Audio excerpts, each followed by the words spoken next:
And it's going to start 6, 4, 3. Hey there, everyone. Welcome to one of our final talks here for the evening. Actually, I think it is.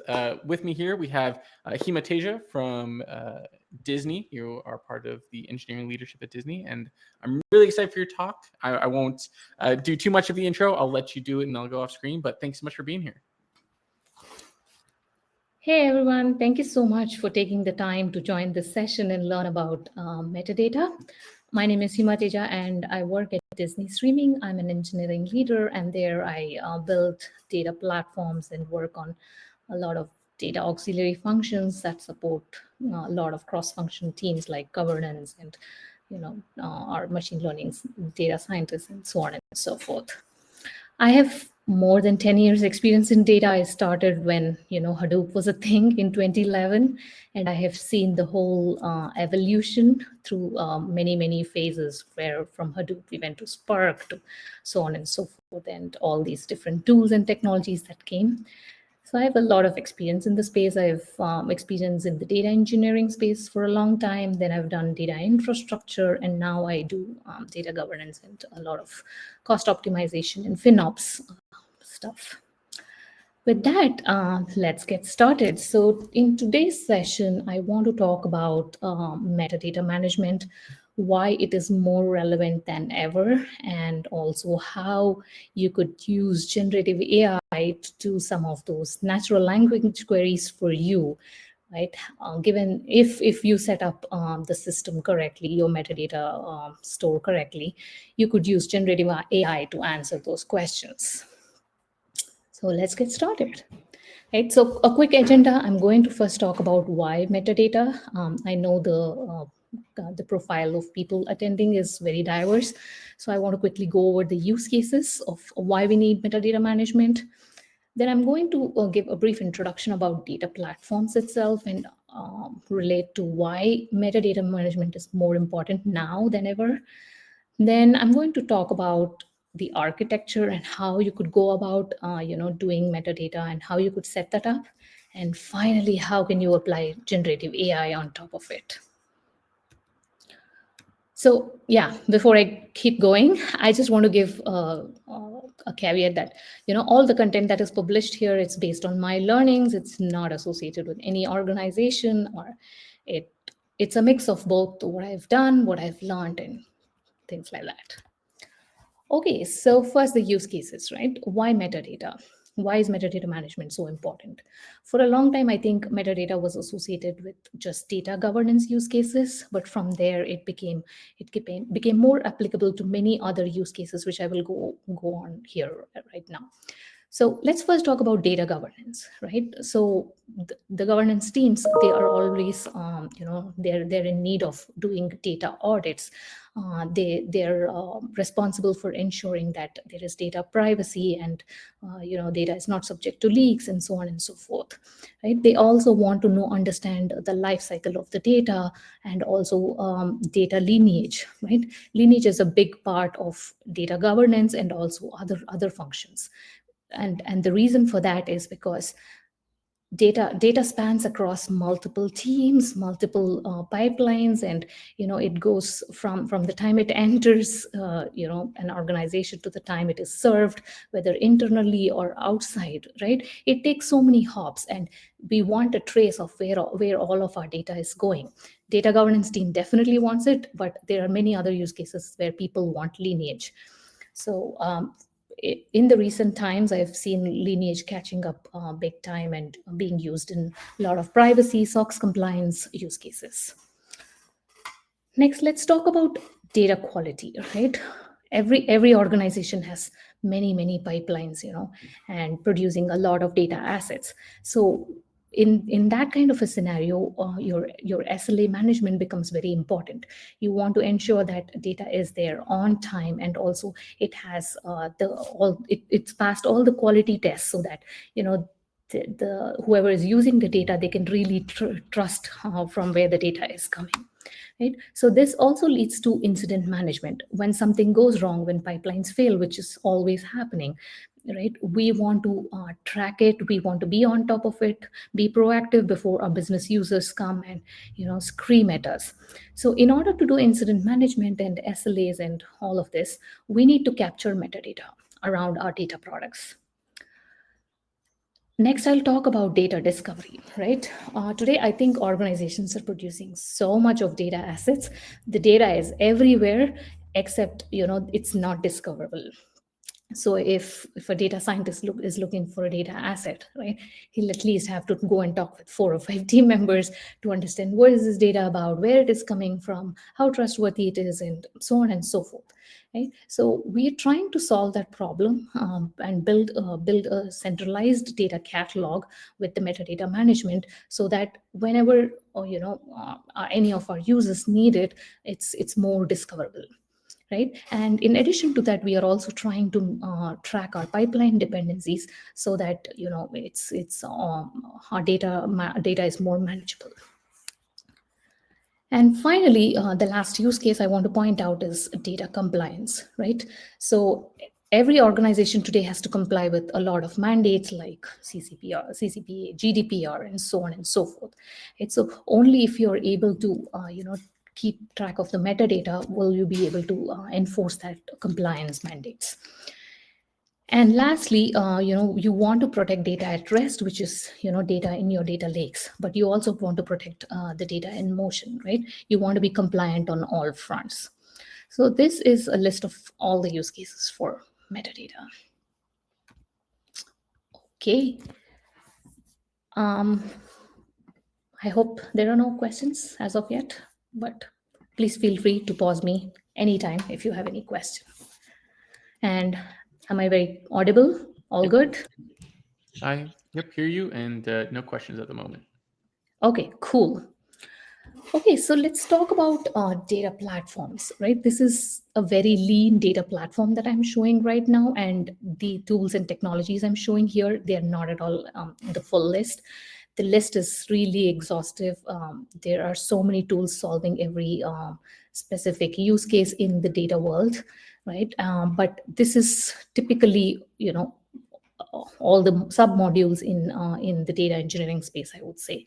So we start with the data ingestion, right, which is the collection phase. And when the data enters, we just want to have a home for the data, right, and store the data, raw data as it comes, right? And then we explored the different data storage options, right?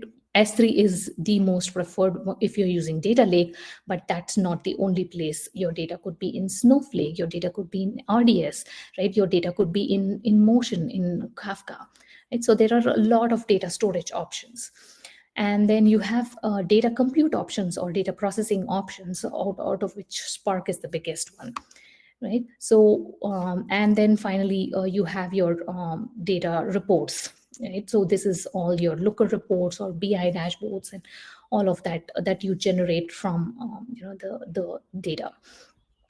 So if you look at here, data governance is sitting at the center of all of this, right? No matter which phase you are, right?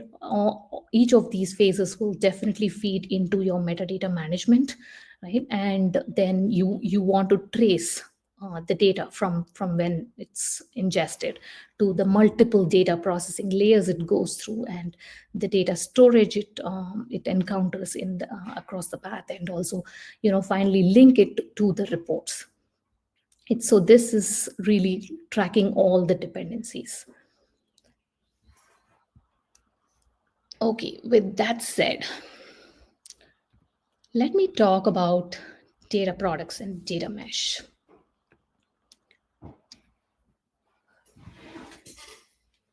So I want to pause a little bit and go back in time, right?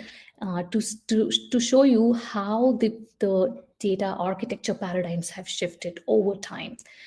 Back in the time when data warehouses were the only thing, right? That's until the 2000s, right? We would have a lot of external data, mostly structured data, and then we'd have operational data coming in, and we'll have a lot of ETL pipelines that were running, and data was pushed into the data marts. And we would have business intelligence and reporting on top of this data.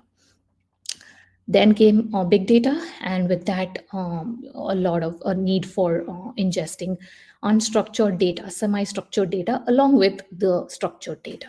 Right, so we had both types of use cases to process both kinds of data. So the natural choice was to put it in a data lake, which is also S3. Right, the common one is S3. So put the data in a data lake, just dump it. Do not do schema on write.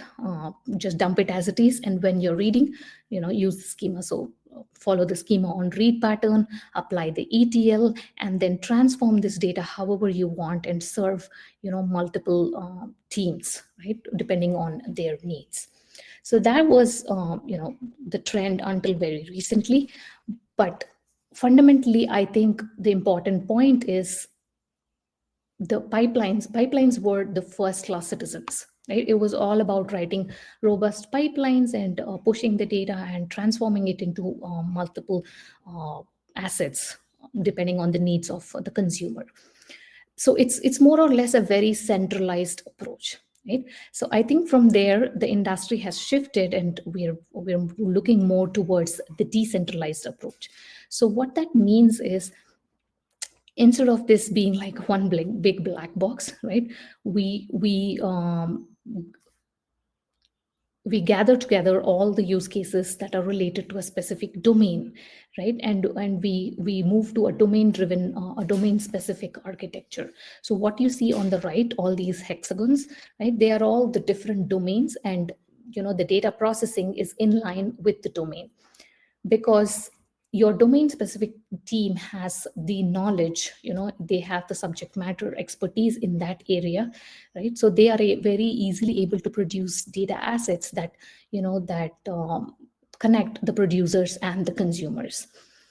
So from this centralized model, we are going into this decentralized model where there are a lot of pipelines running in each of these domains, but they are all still centrally governed, right? And that is where metadata management comes into play.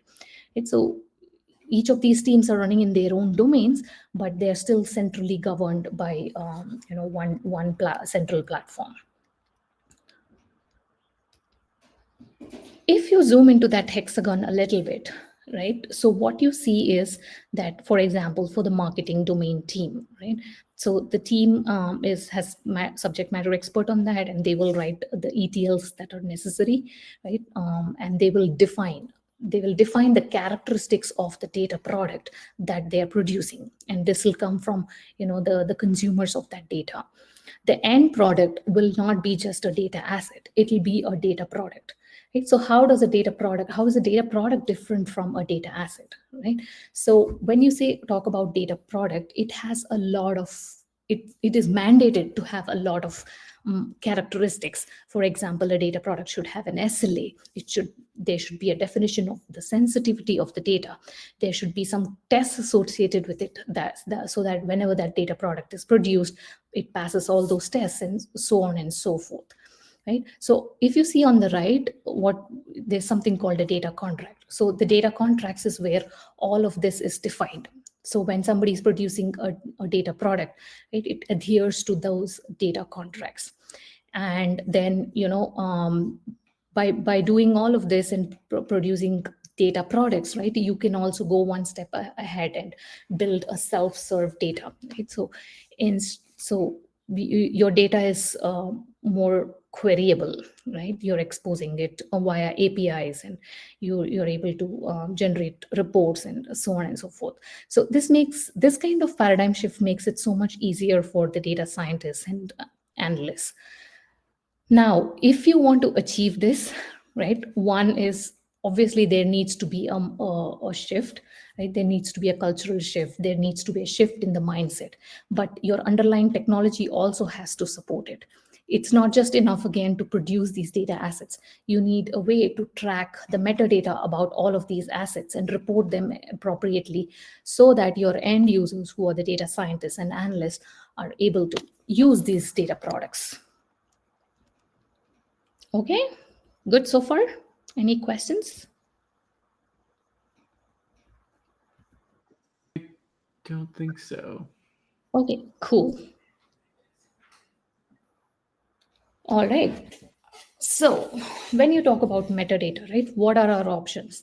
Do I like, yes, I've set up this whole data mesh, right? Even if you don't have a data mesh, right, if you at least start thinking in terms of data products, right? So how do I go about collecting this metadata and ensuring that all of my assets are adhering to the contracts and so on and so forth?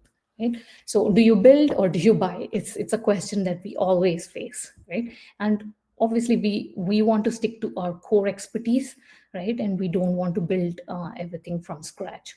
So let's look at the different buy options, and I'll tell you the different trade-offs and what you would want to do, right? I'm sure a lot of you have heard a lot of names, and undoubtedly, I think Data Hub is at the front. It's the front runner.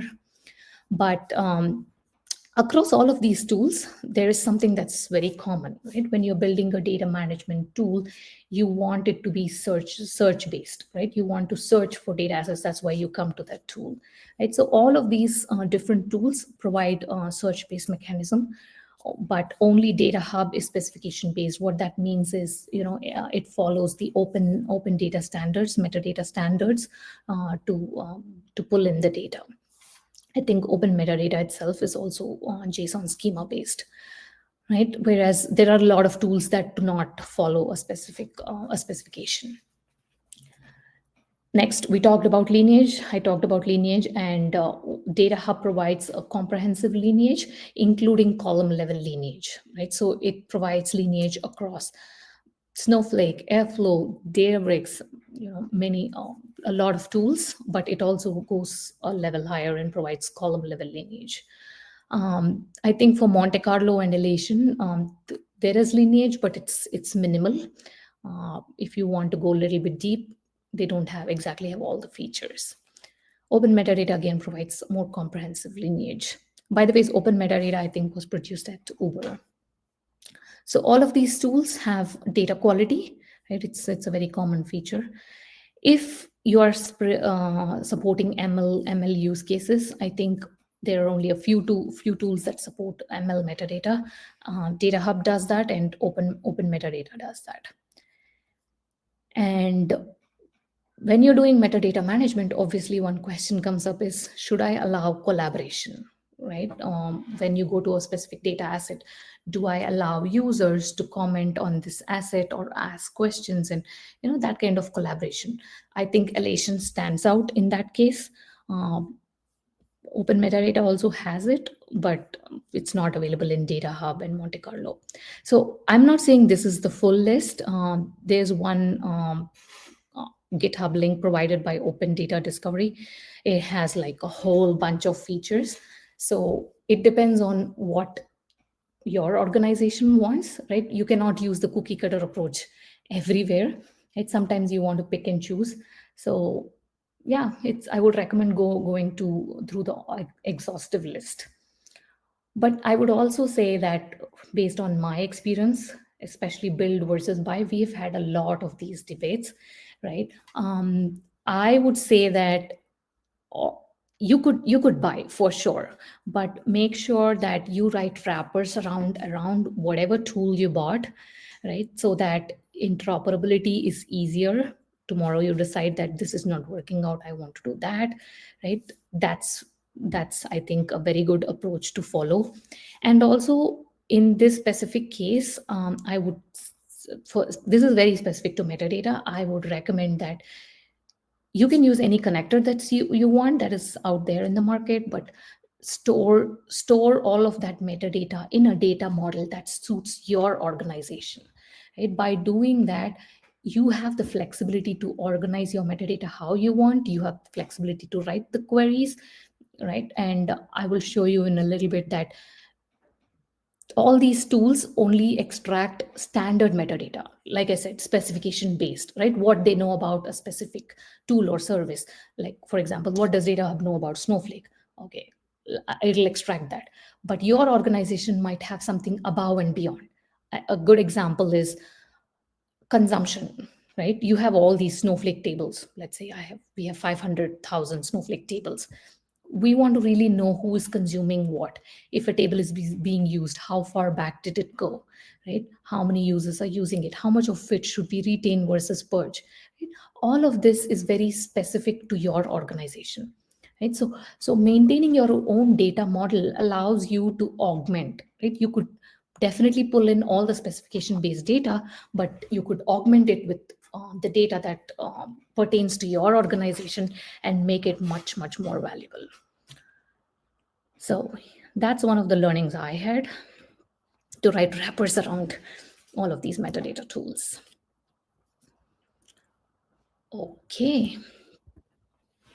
So now let's dive deep into metadata, right? So when I talked about the data platforms, right, and all of those different phases, and for those of you who have heard of the medallion architecture, right, when data goes from one tool or service to another tool, right, the metadata characteristics changes. The characteristics that one tool exposes is different from the other, right? So that you should be able to connect all the dots of the metadata across these heterogeneous set of tools that you have and provide a comprehensive view of the data to your end user.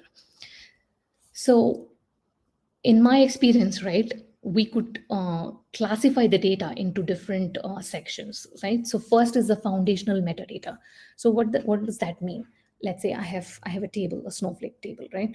Okay, when was this created? Who is the owner? Does it contain PI data? What are the columns? If there are columns, which there will be, right? What are its data types? What is the descriptions of each of these columns? And mind you, that column description is the most important metadata feature that people ask for, because they can't figure out, when a data scientist looks at a table, he can figure out what a specific column means. And a lot of times this subject matter expertise is really spread across. Sometimes it's in Confluence documents, sometimes it's in some PDF circulating in Slack, sometimes it's really in the engineer's head, right? So gathering all this foundational metadata and putting it in one place and making it putting it in a search-based DB helps, so that it's discoverable. So that's the first one. The second one is lineage data. Okay. So again, lineage is all about dependency, right? Which table fed into which table, or which job wrote to which table? How did the data hop from here to here? What happened in between? Which column did we use to generate this column? Which upstream column did I use? Right? Knowing all of that details is very important. It makes your data more trustworthy. It ensures that in case of an issue, your blast radius, right? You know how far down the impact is, and you're able to literally track because of these dependencies. But that said, this lineage data, its characteristics are very different from foundational metadata. Foundational metadata is more of tabular, I would say, right?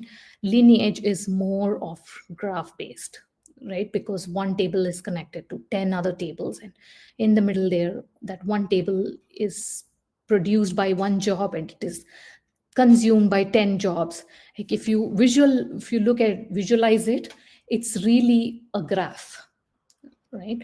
So if you're building lineage, I would say you're really building a knowledge graph, because one is tables and jobs and all, but it has more characteristics, like who is the owner of the table, how many queries ran, which query ran, and so much. So it can literally be visualized as a knowledge graph. The next is FinOps data. So when FinOps data is very important, because when you're producing data products, most of the times you want to know what is the ROI. And if the ROI of that data product is not high, you do not want to continue to run the pipeline and spend millions of dollars generating that data that not many people are using, or it doesn't have a lot of business value. So you want to generate FinOps data, and you want it to be sliceable and diceable. What I mean is, you need to be able to report at a very high level of how much does this pipeline cost? How much does this data product cost? Remember, a data product can be generated by multiple pipelines, right? So how much does it cost to generate this data product itself? Right? So your FinOps data has to be more sliceable and diceable. Then a big part of your metadata is scattered in, it's available in textual context. And what I mean is, a lot of subject matter expertise is captured in your Confluence documents, your internal documents and all. So how do you join this data with all the foundational metadata that you already have? That's a big challenge. And the last two items are mostly related to the data products that I talked about. So being able to track data contracts, right, in your metadata management tool, and also data quality metadata, which is all the tests that it ran, what are the thresholds for this data, and whether the test ran successfully or not. So all of this is important. Okay, quick pause. Any questions? Yeah. Nope, I don't see any questions in the Q&A or chat, but if anyone has any, feel free to post them. Then it seems you guys did not understand anything, or you understood everything, and I'm repeating myself. Okay. So with that said, I'm going to show you how, like, a simplified architecture for metadata management. Like, this is just one way to do it, right? And it actually follows a paradigm available with one of the open source tools, right? But the important point is, you need to store your metadata locally, like not locally, but you need to own your metadata. You cannot just have the tool, like act as a black box and store the data for you, and you are like stuck with their data model and have difficulty traversing the data. So when we talk about the foundational metadata, which is the first aspect, right? I think a search-based DB like Elasticsearch is an excellent option. And you take all that foundational metadata and you push it into these documents, and immediately you have fuzzy search available, so that you're able to quickly discover your data assets. Right? So, and how you do it, you have a lot of ingestion connectors. Now you can use connectors from all of these open source tools. Most popular is Data Hub. You could do that. You could technically write your own connectors, right? But there are a lot of problems with writing your own connectors, especially when all of your end services or tools change their versions, right? They upgrade their version. Airflow upgrades to from 2.0 to 3.0, right? You need to keep on tweaking your connectors. Whereas if you use off-the-shelf connectors from Data Hub or some other vendor, right? It's all taken care of, and because they are more enterprise, right? It's more holistic. So you can write connectors and pull foundational metadata from all of these sources that are listed at the bottom, right? Like here I've shown Delta Lake, Snowflake, Aurora, DynamoDB, so on and so forth. And one important thing to note here, which I think I missed mentioning in the beginning, is there's a fundamental question, right? Some of these tools have a catalog for themselves. So why do I need another metadata management tool? Right? So for example, Delta has Unity catalog, right? But the important thing is, if you are a very large organization, there's so many heterogeneous tools, right? Unity works well for Delta tables, but what about when the data hops from Delta to Snowflake for a report, and then it's shown in a Looker report, right? So what we're trying to build here is really a catalog of catalogs. Some tools have their catalogs. We'll pull from them. It's easy to write connectors, right? Some of them don't have catalogs, where we'll write our own connectors. So yeah, so we pull all of this foundational metadata and we can push them into Elasticsearch. But here is the important point of why catalogs is important. So apart from all of these fundamental tools and technologies that we use, there might be a lot of internal tools that we have developed, right? An example is FinOps. You have your own cost reporting tool. You collected all the cost data metrics, and you ingested it, somewhere hopefully in a sliceable form, undiceable format, right? So you have FinOps as an internal tool. You have your data lifecycle policies, your data lifecycle management. You can read from there, right? You have a data quality tool, or you can use tools like Monte Carlo, right, for your data quality, but you still want to pull metadata and metrics from there and store it, right? So by owning the data model, you're able to augment your foundational data, which comes from the data sources, with all of these additional sources, and store them in your data model and query them. And what you see on the left here, next to Elasticsearch, I think the text is missing. What I meant to put there is graph database, right? So it is very essential to have a graph database because, like I said, your lineage is it falls into a graph data, right? So you when you're doing metadata management, you have to build multiple knowledge bases. It's not like I'll just have Elasticsearch, or I'll just have graph, or I'll just have a knowledge base that is based on all my textual context, right? So the Elasticsearch and the graph I'm showing, they're just two options.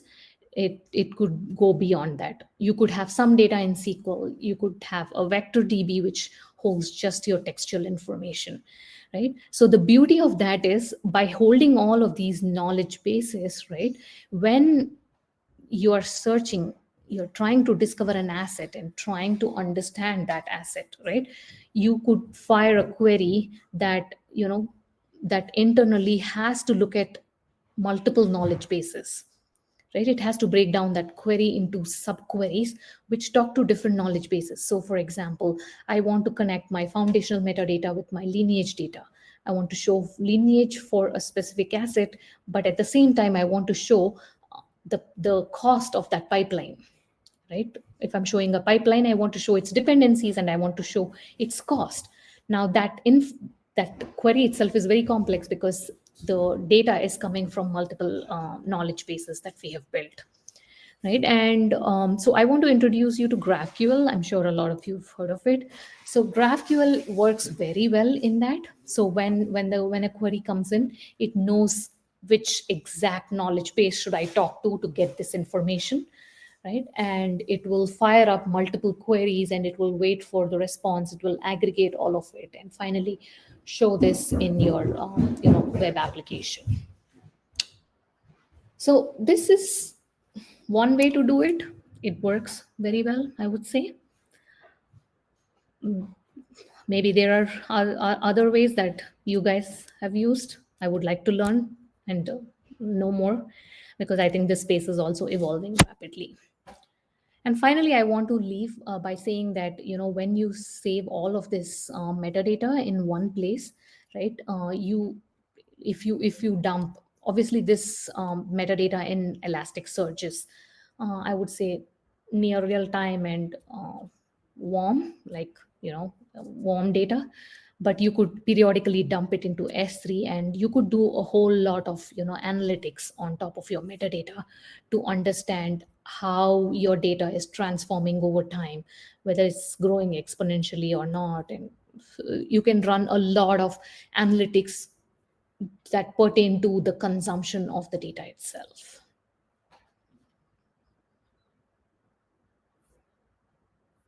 Yeah, sounds good.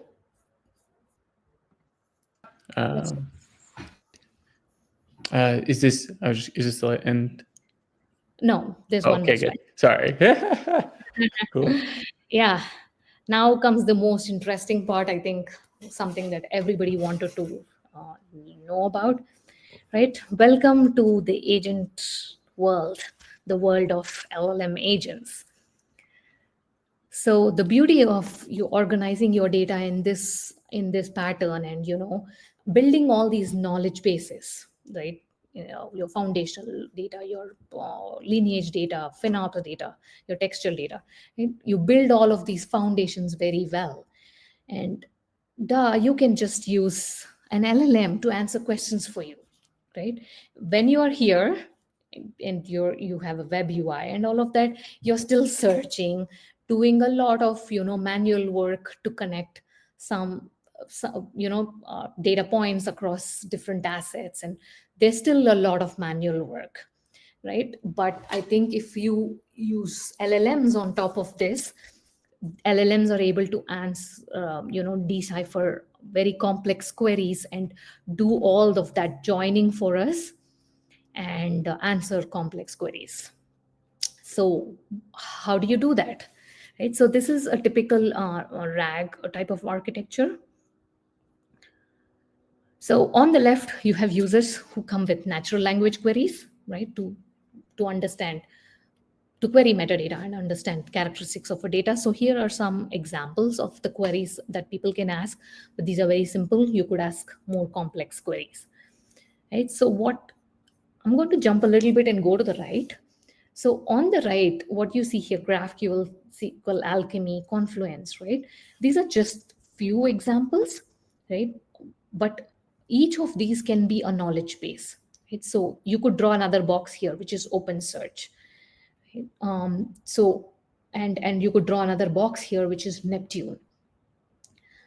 So when you have all of these knowledge bases ready, right, you can write an agent that understands each of these knowledge base. With your prompts, you can train your agent to say that, oh, if a graph query comes, right, you need to write a gremlin query and ask Neptune to give you to give you an answer, right? If there is a question about a description of column, this you have to go to your textual based context, which is in Confluence, right? So what you will do is you will take your Confluence data, you will tokenize it, and you will put it in a vector database, and then you will fire up your query, your agent that is able to talk to your OpenSearch vector database. If you have foundational metadata, you will fire up a query that talks to Elasticsearch. So each of your knowledge bases is associated with an agent, right? And by the prompts that you write, you're able to train it and tell it what kind of query to write so that I will get the answer to this. Okay, and once you have all of those agents in place, I think we need to use LangChain, the framework, right? So it's able to figure out, given a natural language query, it's able to figure out which agent to use.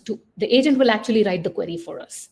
It'll convert this natural language query into a Gremlin or a GraphQL query. It'll write the query, it'll get the answer, and it'll aggregate it, do complex joinings, and then get us the answer. So that's a direct application of generative AI on top of metadata management. Yeah, I guess that is the last. Thank you so much for giving me this opportunity to talk about my experience with metadata management and generative AI. Thank you. Thank you so much. That was great. Very much appreciate that.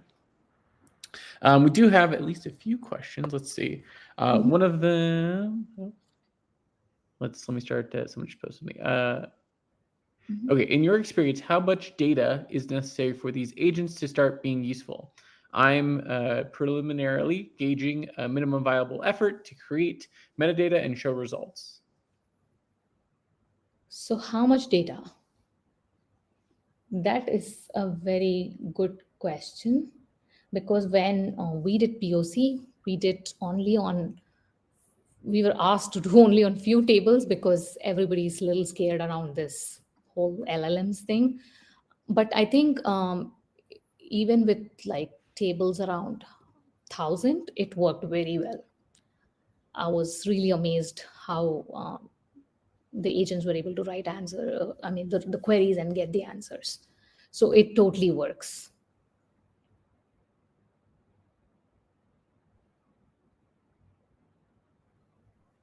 Okay, next question. Did that answer your question?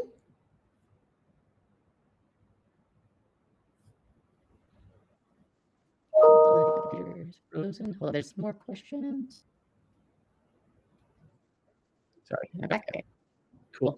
Next question. Is this metadata architecture suitable to track metadata when your platform is constantly receiving new data feeds? Hold on, let me see. What's hourly, daily feeds, or ad hoc file uploads? Okay, I think this is the question. Let me read it again. Is this metadata architecture suitable to track metadata? Platform is constantly receiving new data feeds. Yes and no. I would say yes to a few parts which scaled very well. I think Neptune is the graph database. How you configure it to do near real time, right? That's a challenge. That's something you need to do deep dive. But for the rest of the parts, yes, they are very scalable. Okay, nice. Next question. So, based on your statement that each agent is associated with a knowledge base, can you elaborate what you mean? Yeah. So basically, each agent is you will give prompts to that specific agent, and you will train it to be able to write queries for that specific knowledge base. So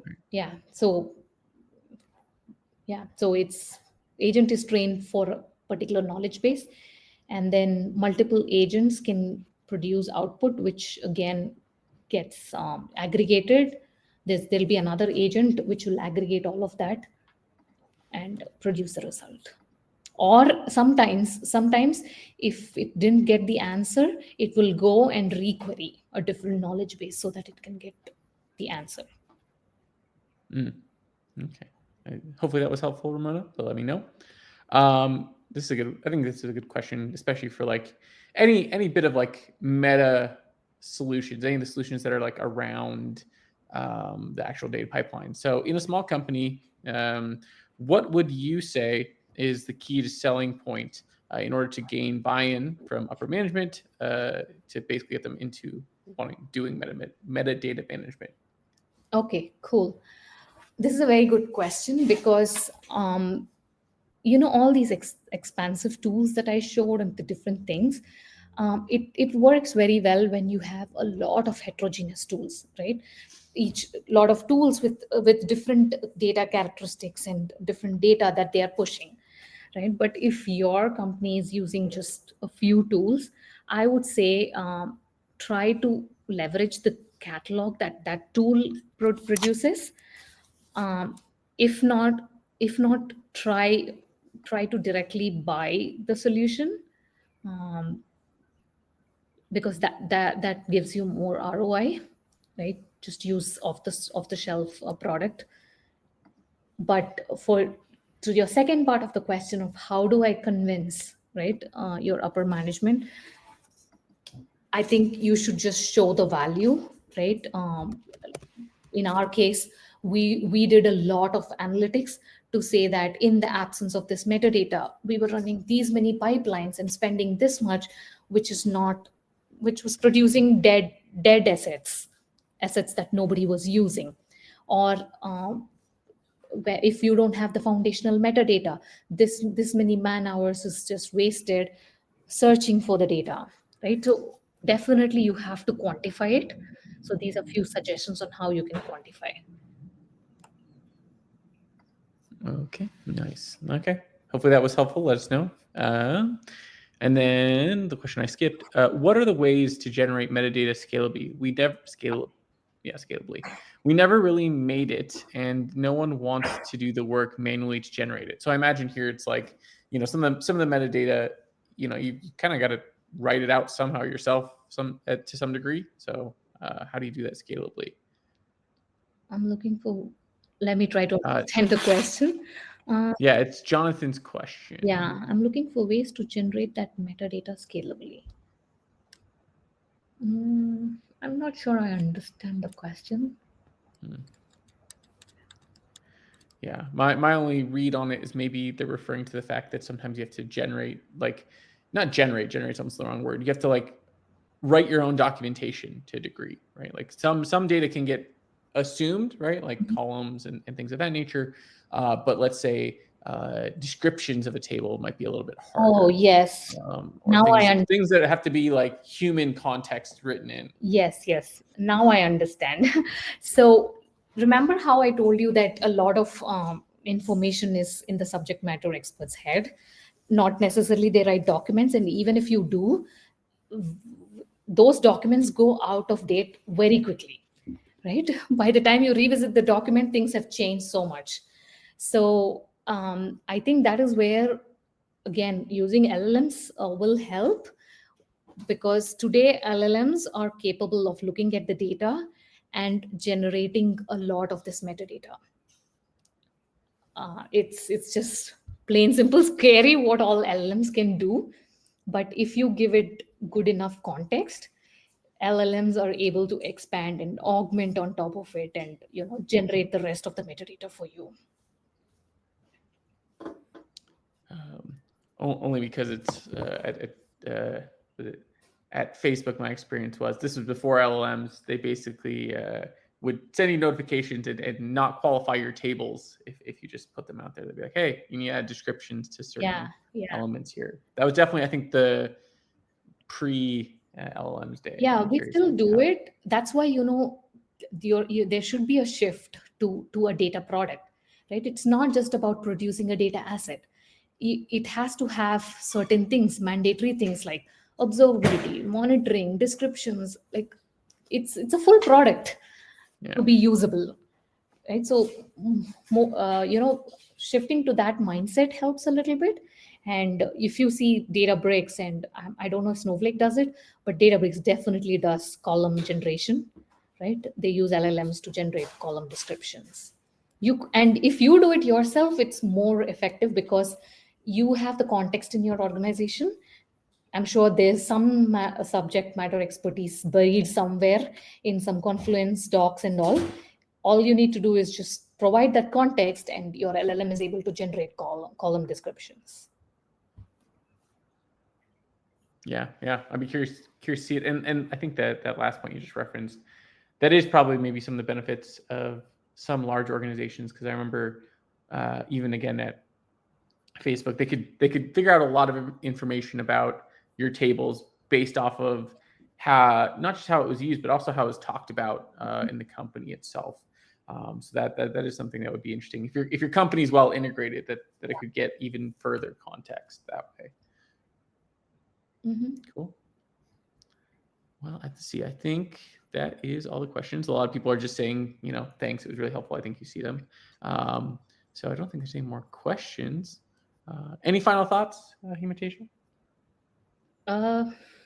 Well, if you haven't done metadata management, I would say go for it. If you haven't explored the idea of data products, go for it. I think once we did that, especially when there are multiple teams involved, like we work with 15, 20 data engineering teams, it made data governance so much easier, right? We were more compliant. Our data was more high quality and all of that. It was not easy. That mind shift change is kind of very difficult. But yeah, it definitely has a lot of benefits. Awesome. No, I appreciate it. Well, thank you again for your time. Do you have any final thoughts? Yeah. Thank you so much, guys. No, thank you. And yeah, you'll definitely see this eventually going up, or at least shared on one of my newsletters. So I appreciate this. And other than that, thank you all for being here. Thank you so much. Bye-bye. Awesome.